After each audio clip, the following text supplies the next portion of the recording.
నిజంగా ఈరోజు చాలా హ్యాపీగా అనిపిస్తుంది.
ఎందుకంటే ఒక నిజమైన నీడీకి హెల్ప్ చేయటం అనేది ఎప్పుడూ కూడా మనసు తృప్తినిస్తుంది.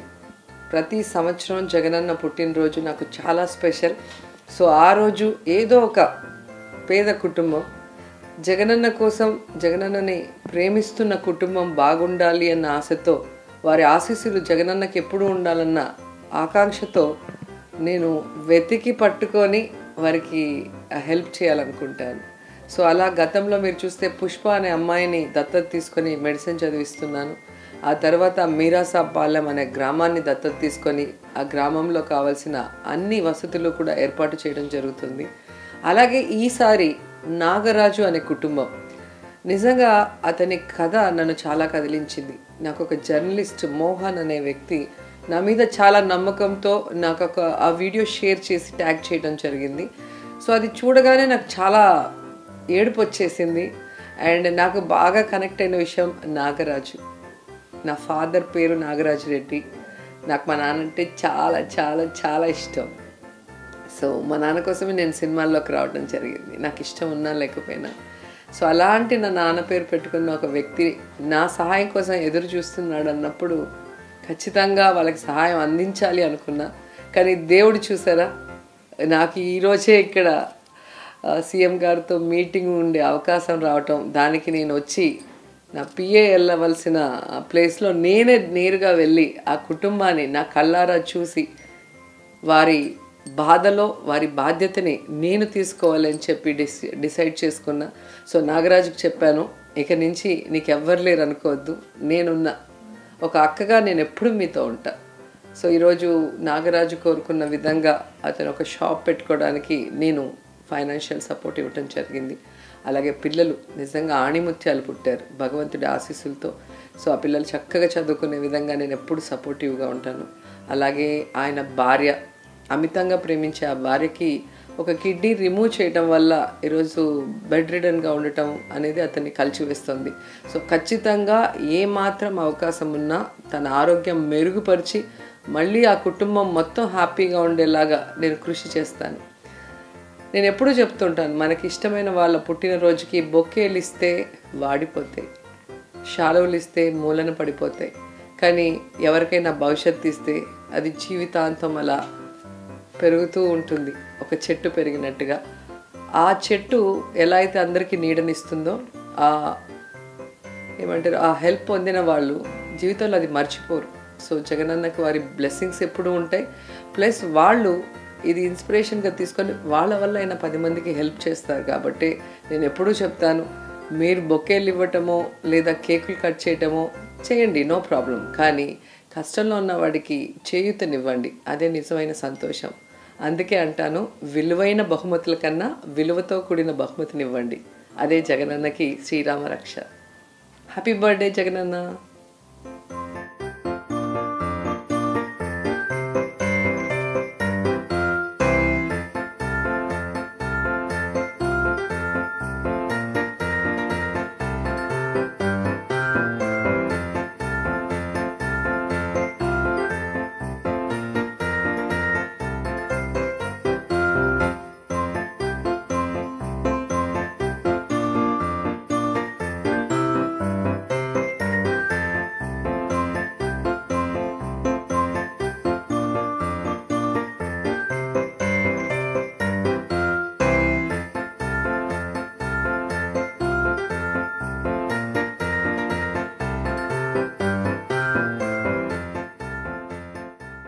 నార్మల్గా మనం ఎవరనేది తెలియకుండా కుటుంబాన్ని రీచ్ అయ్యి మన ఫేస్ రివీల్ చేసినప్పుడు వాళ్ళ రియల్ హ్యాపీనెస్ చూడాలని నాకు ఇష్టం.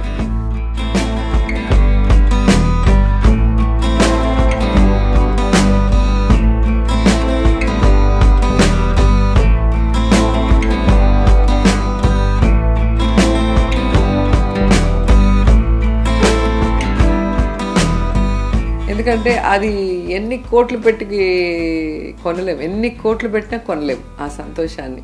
నిజంగా అది నాకు చాలా ఇష్టం, ఆ రియల్ హ్యాపీనెస్ చూడటం అనేది. అందుకే నేను మాస్క్ పెట్టుకొని వెళ్ళా. చుట్టుపక్కల వాళ్ళంతా కూడా ఏంటి క్రిస్మస్ తాత వస్తున్నారా అన్నట్టుగా అందరు చిన్నపిల్లలు కూడా స్కూల్కి వెళ్తూ చూస్తూ ఉన్నారు. నాకు నవ్వొచ్చేసింది. నేను మాస్క్ తీస్తే వీళ్ళ పరిస్థితి ఏంటి, వీళ్ళ రియాక్షన్ ఏంటి అని అనుకుంటూనే సరే ఇప్పుడు వద్దు, వచ్చేటప్పుడు చూద్దామని లోపలికి వెళ్ళిపోయాను. అసలు నాగరాజే నేను మాస్క్ రిమూవ్ చేయగానే పాప కళ్ళ నిండా నీళ్ళు పెట్టేసుకొని హ్యాపీనెస్తో నా కళ నెరవేరింది, మిమ్మల్ని కలవాలనుకున్నాను, దేవుడు ఇలా పంపించాడు అన్నప్పుడు నిజంగా మాటల్లో ఏం చెప్పాలో అర్థం కావట్లేదు నాకు. అలాగే రివర్స్లో వచ్చేటప్పుడు నేను అక్కడ ఇడ్లీలు వేసే పెద్ద ఆవిడ లేచి అయ్యో మీరమ్మా నాకు తెలీదు అని చెప్పి ఆవిడ చాలా గౌరవంగా నమస్కారం పెట్టడము. తర్వాత ఒక ఆవిడైతే పెద్ద ఆవిడ ఫుల్ పడి నవ్వుతుంది, మీరేనా నేను ఎవరో అనుకున్నాను.